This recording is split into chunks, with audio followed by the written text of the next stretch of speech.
할렐루야. 우리 주위에 있는 외국인들, 우리 합덕 지역에도 많이 있죠? 또 저기에 포함되는지 모르겠습니다. 자, 주일날 카페를 찾아온 손님에게 커피를 하는 게 좋을까요? 하지 않는 게 좋을까요? 주일에 장사를 하는 게 좋을까요? 하지 않는 게 좋을까요? 이 질문하고도 조금은 연결이 되죠. 주일에 카페를 운영하는 교회들이 있습니다.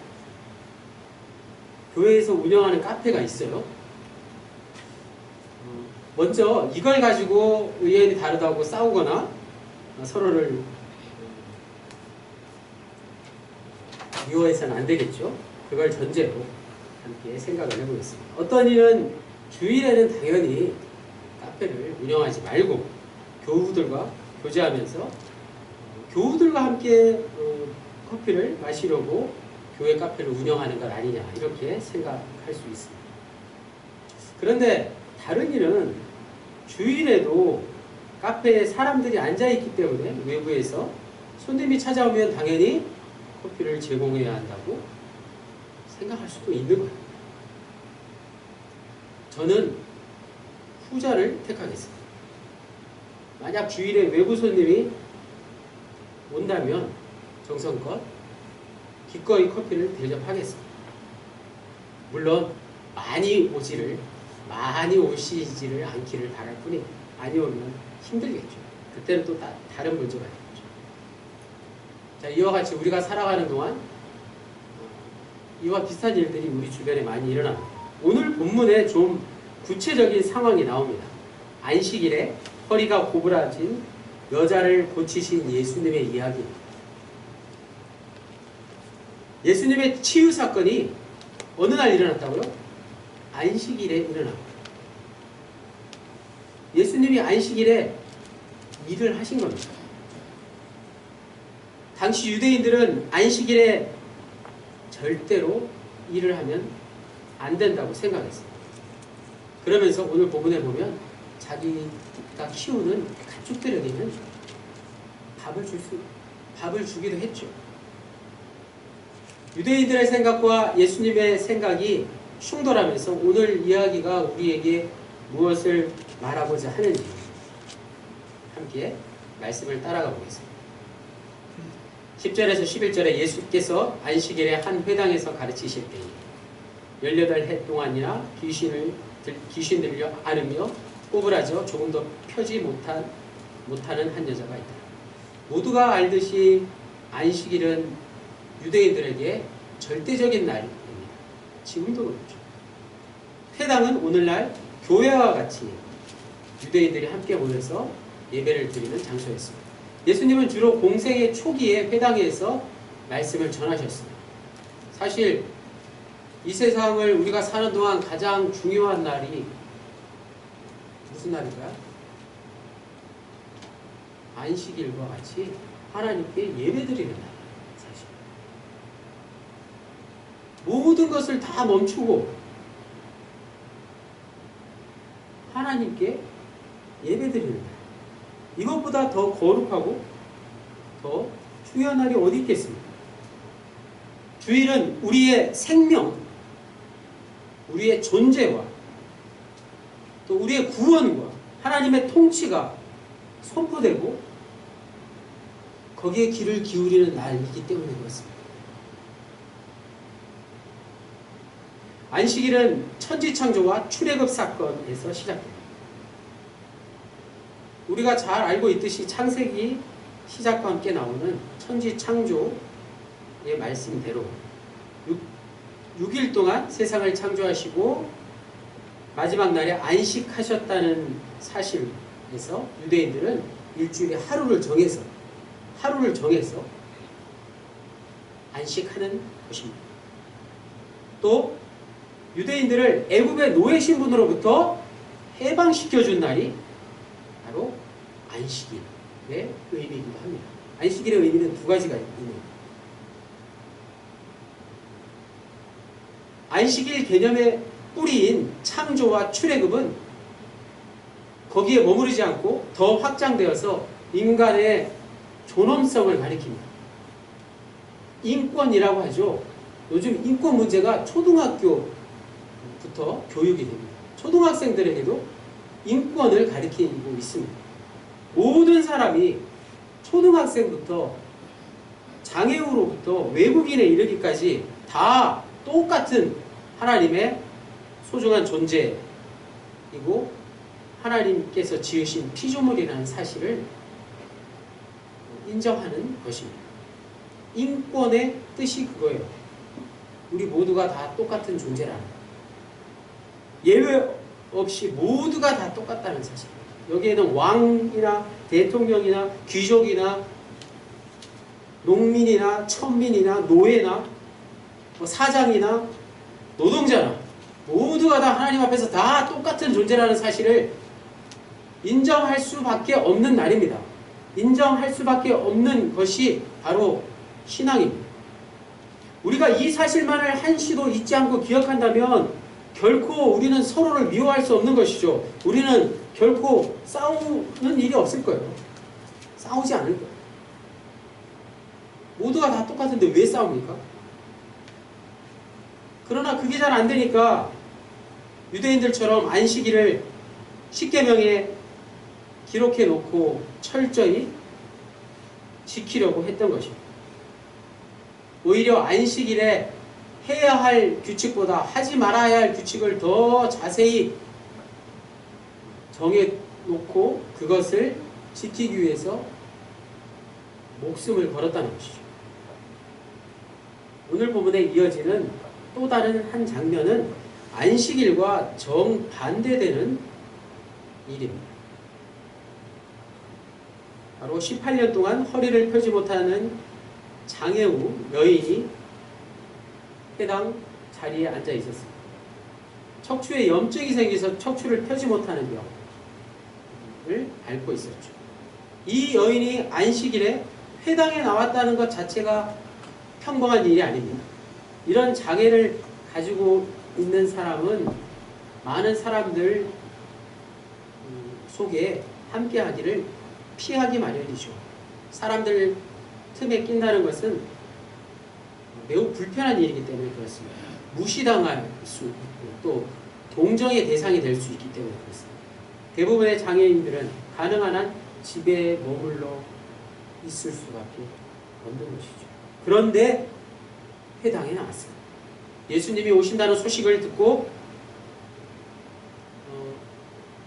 나왔든지 아니면은 평소에도 늘 말씀을 읽고 회당에 나와서 예배 드리는 것을 늘 생활화하고 있었을지 모릅니다. 오늘 본문의 누가복음 기자는 이 여인에 대해서 구체적인 설명을 하지 않습니다.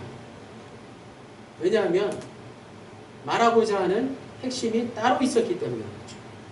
12절에 예수께서 보시고 불러 이르시되 여자여 내가 내 병에서 놓였다 풀렸다 뜻이죠. 안수하시고 여자가 곧 펴고 하나님께 영광을 돌린지라.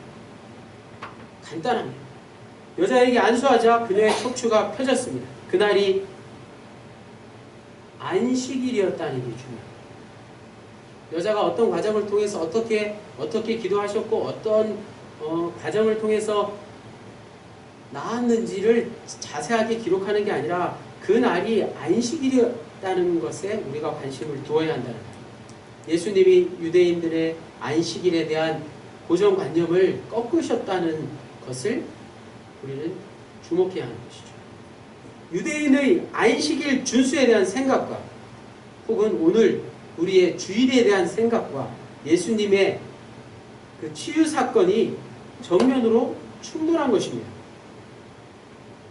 예수님이 안식일에 이 여인을 고치신 사건과 오늘 우리가 주일을 지키며 신앙생활을 하는 주일 성수라고 하죠. 성수주일까지를 오늘 우리가 함께 생각해 보면서 누가복음 기자가 전하고 하는 진짜 중요한 메시지가 무엇일까 생각해 보겠습니다. 14절에 회당장이 예수께서 안식일에 병 고치시는 것을 분내어 무리에게 이르되 일할 날이 엿새가 있으니 그동안에 와서 고침을 받을 것이요 안식일에는 하지 말 것이니라. 갑자기 한 인물이 등장합니다. 그는 회당의 책임자였어요. 회당장, 오늘날 담임 사관, 담임 목사라고 할 수 있습니다. 자기가 책임을 지고 있는 회당에서 척추 환자가 예수님의 능력으로 고침을 받았으니 당연히 기뻐해야겠죠. 당연히 많은 사람들에게 알려야 할 것입니다. 그래야 더 많은 사람들이 그것을 다시 찾지 않겠습니까?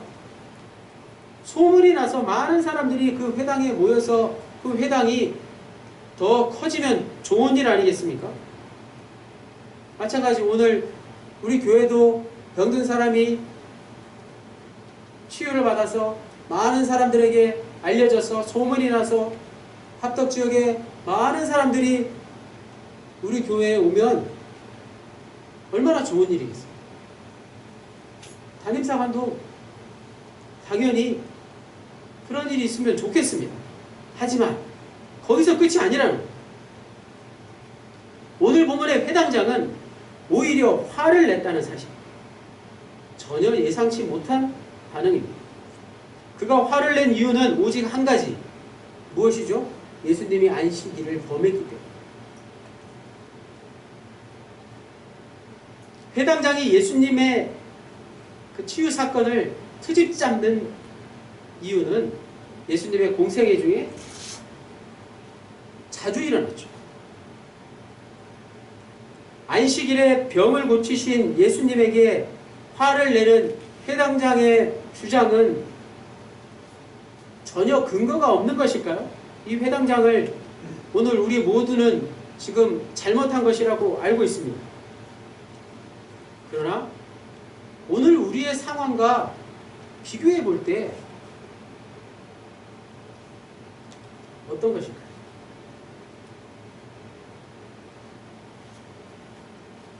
당시 회당장은 많은 사람들에게 존경받던 종교인이었다는 사실이 중요합니다. 단임사관이나 종교 지도자들, 많은 사람들에게 존경을 받지 않습니까? 많은 사람들에게 사역자로 또 존중받기를 원하지 않습니까? 그렇게 노력하며 살지 않습니까?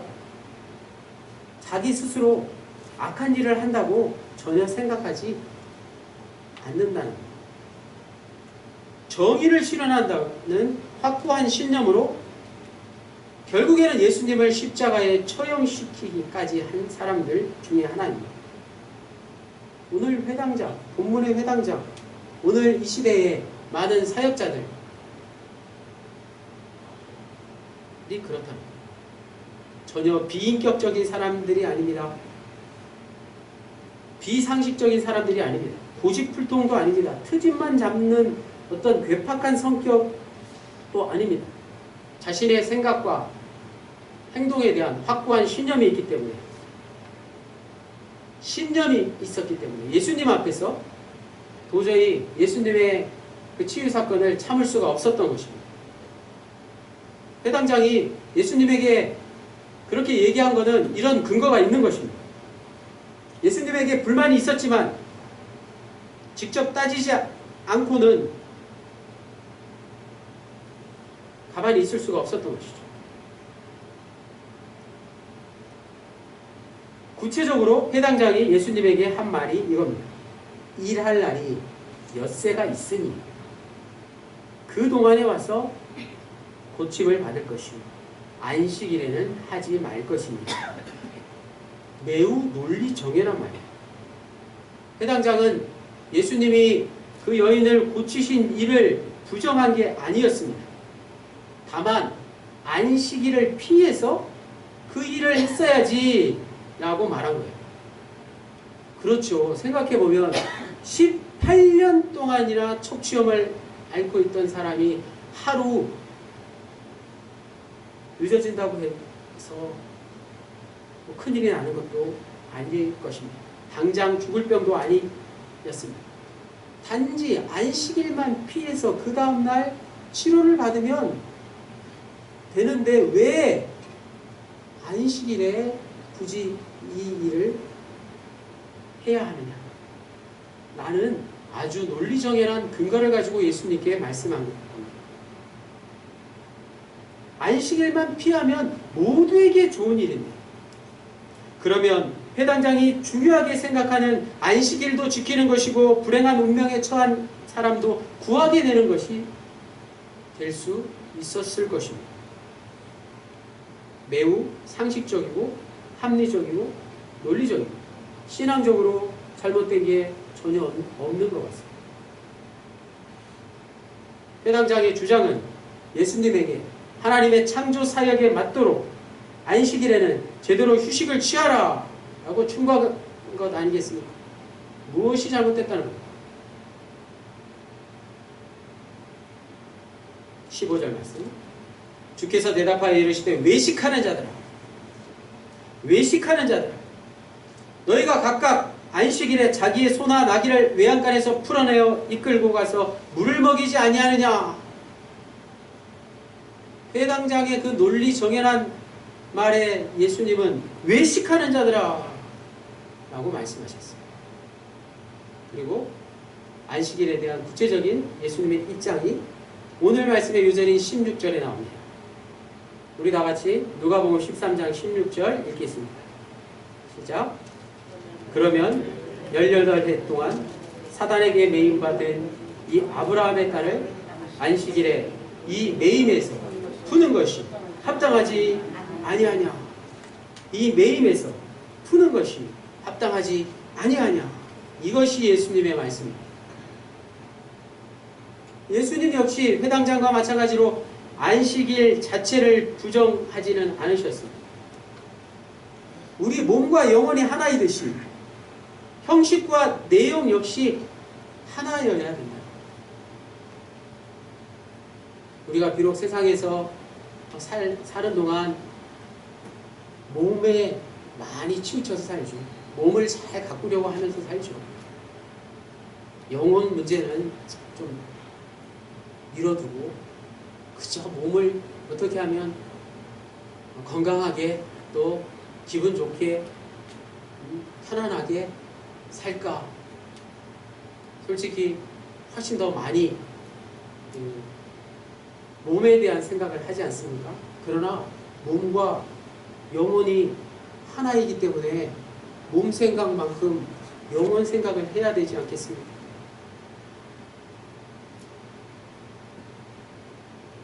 안식일에 대한 사람들의 왜곡된 생각을 바로잡아야 합니다. 그래서 예수님은 안식일 다음날 이 여자를 고칠 수 있었지만 이러한 시비거리를 감수하고 안식일에 당장 여자를 고치신 겁니다. 안식일의 본질이 곧 우리 신앙의 본질인 것입니다. 안식일의 개념을 분명히 알면 우리의 신앙도 분명해질 수 있다는 것입니다. 제대로 된 신앙이 될 수 있다는 것입니다. 신앙의 본질이 무엇입니까? 해방이라는 거예요. 해방. 풀림이라는 것이죠. 매임에서의 풀림이 바로 신앙의 본질이라는 것이죠. 그런데 여기서 풀림의 의미는 두 가지가 있습니다. 몸만 풀리면 다일까요? 우리의 영혼도 풀려야 된다. 18년 동안 사단에 묶였던 여자의 해방 말이에요.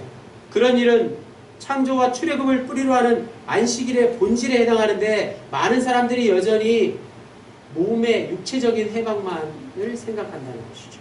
자신을 얽매였던 모든 사회적 조건으로부터 자유로워지는 날이 바로 안식일입니다. 그런데 사회적 조건에 단지 우리가 피하고 싶은 조건만 있는 게 아니라는 거예요. 우리가 기대하는 조건들로부터의 해방이 더 중요할 수 있다는 것입니다.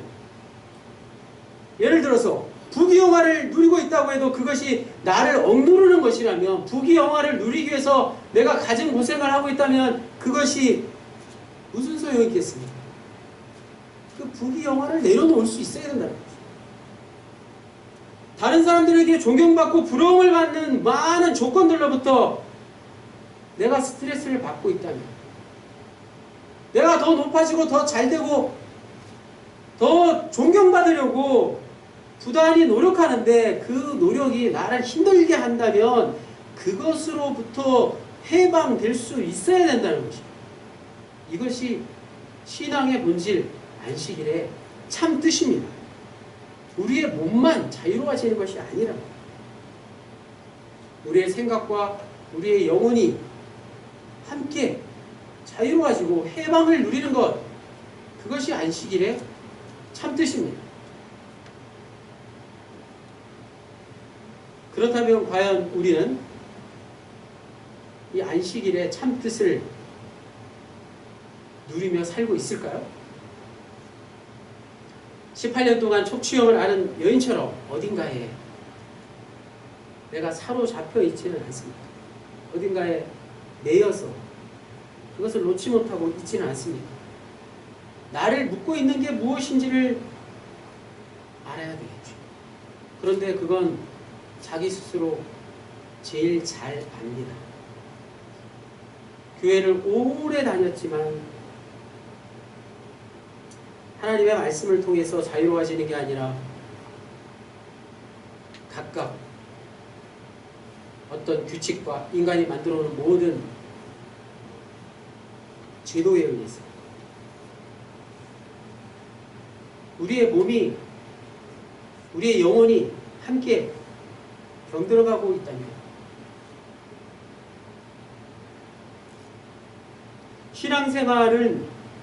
신앙생활이란 것은 허리를 펴지 못하는 사람처럼 어딘가를 불안하게 만드는 게 결코 아니라는 사실입니다. 내가 신앙생활을 하면 할수록 무언가 불편하고 무언가 어려운 문제가 발생한다면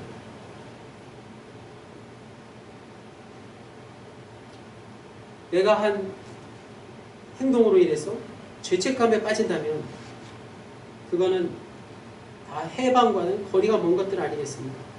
상대방에게 적대감을 드러내는 것도 그렇지만 상대방에게 적대감을 드러냄으로써 죄책감을 느끼는 것도 해방과는 자유가 먼 것들이라는 말씀입니다. 지난주 8.15 광복절을 지내면서 저는 우리나라의 지금 현실을 생각해보지 않을 수 없었어요.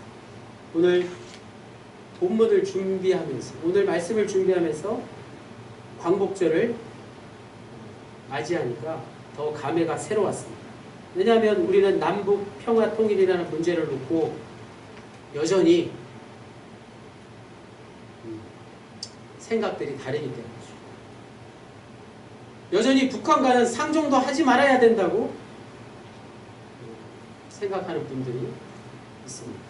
그래도 북한을 끌고 가야 한다는 분들도 있습니다. 이 두 분들의 생각이 때로는 아주 심하게 부딪힐 때가 있습니다.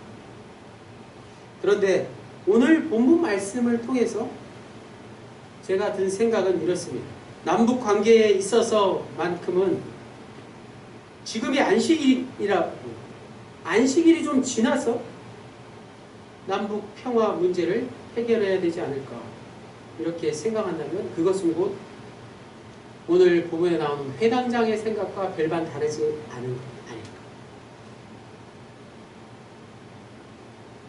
어찌 남북 평화 통일 문제가 시간이 좀 지나면 저절로 해결되겠지. 뭐 이렇게 생각할 수 있는 것이겠습니다. 남북 평화 통일을 위해서, 조국의 해방을 위해서 평생을 목숨을 걸고 싸운 이들도 있는데 말입니다. 1953년 남과 북이 분단된 이후 우리나라의 현대사에서 기독교는 매우 안타깝지만 푸는 역할보다 내는 역할을 할 때가 분명히 있었다는 사실입니다. 영혼의 안식을 입술로는 부르짖지만 그저 몸의 편안함만을 추구하는 거죠. 큰 예배당을 짓는데 혈안이 되고 교인 수만 많아지면 다인 것처럼 자랑하기 바쁜 우리 한국 교회의 모습을 볼 때 말이에요. 하지만 사회적으로 인정받는 그 교회만의 전통적인 신앙이 있다거나 사회적으로 존경받는 훌륭한 인물들을 많이 배출했다거나 하는 소식들이 왜 잘 들리지 않을까요? 그것은 그저 육신의 안락함만을 추구한 거죠. 영혼의 안식보다는 신앙의 본질을, 안식일의 본질을 잘못 알고 있는 한국 교회의 문제 때문에 그런 아니겠습니까? 자, 오늘 말씀의 결론, 매임과 풀림은 곧 신앙의 핵심이라고 할 수 있습니다. 신앙은 매임에서 풀림으로 가는 참 해방의 세계입니다. 진정한 해방의 세계를 경험하는 거예요. 오늘 우리가 예수님을 따라 그 길을 가고 있지 않습니까? 그런데 자칫하면 우리는 풀림이 아니라 매임에 더 치우칠 수 있다는 사실. 아무도 매여 있고 싶진 않지만 신앙에는 반드시 그 이면에 위선이 존재한다는 것. 더 안타까운 것은 이 위선이라는 것은 자기 자신이 깨닫지 못하는 사실. 내가 위선적이다라고 말하는 사람이 어디 있습니까? 나는 결단코 위선적이지 않다고 생각하는 게 문제입니다. 신앙은 자칫 잘못하면 매임이 될 수 있다는 것을 기억해야 해요. 그래서 15절에 예수님은 외식하는 자들아 라고 회당장뿐만 아니라 당시 유대인들 그리고 오늘 우리에게 경고하셨습니다. 외식하는 자들은 곧 위선자라는 뜻 아니겠습니까? 신앙이 깊은 채 하는 사람, 가림사관과 같은 이도 물론 포함됩니다. 실제로 신앙이 있는 사람이라고 말은 하지만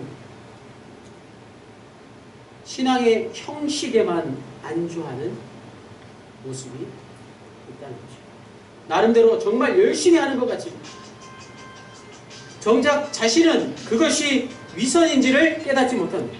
본문의 회당장처럼 아주 논리 정연하고 또 신앙의 본질에 들어가지 못하면 어쩔 수 없이 위선자가 될 수밖에 없다는 것을 깨닫지 못하는 것입니다.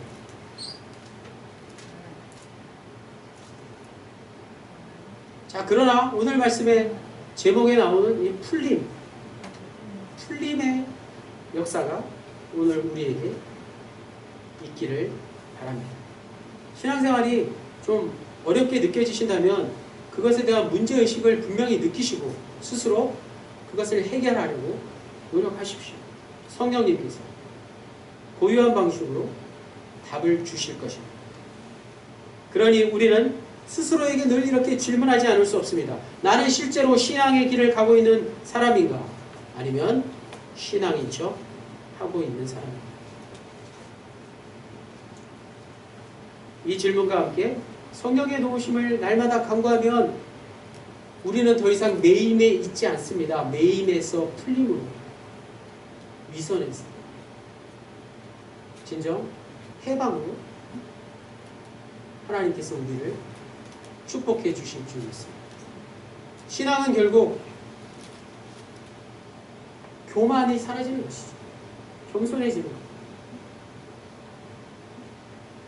자기 자신이 교만하다는 사실을 인정하게 될 때 그 즉시 하나님께서 겸손하게 만들어주신 것입니다. 내가 어딘가에 매여 있다는 것을 깨달을 때 하나님께서 분명히 그것으로부터 풀림의 역사를 이루어 주실 줄로 믿습니다. 오늘이나 내일이나 언제나 성령의 도우심을 구하시는 우리 모두가 되시기를 주님의 이름으로 간절히 축원합니다. 기도드리시겠습니다. 주님, 매임에서 풀림으로 우리를 해방시켜 주십시오.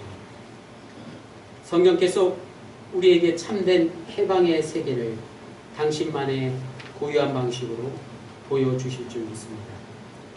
높음에서 낮음으로, 교만에서 겸손으로, 성장에서 성숙으로, 외모에서 내면으로 성령께서 우리를 충만하게 인도해 주시기를 간절히 빌고 원하며 예수 그리스도의 이름으로 기도드립니다. 아멘.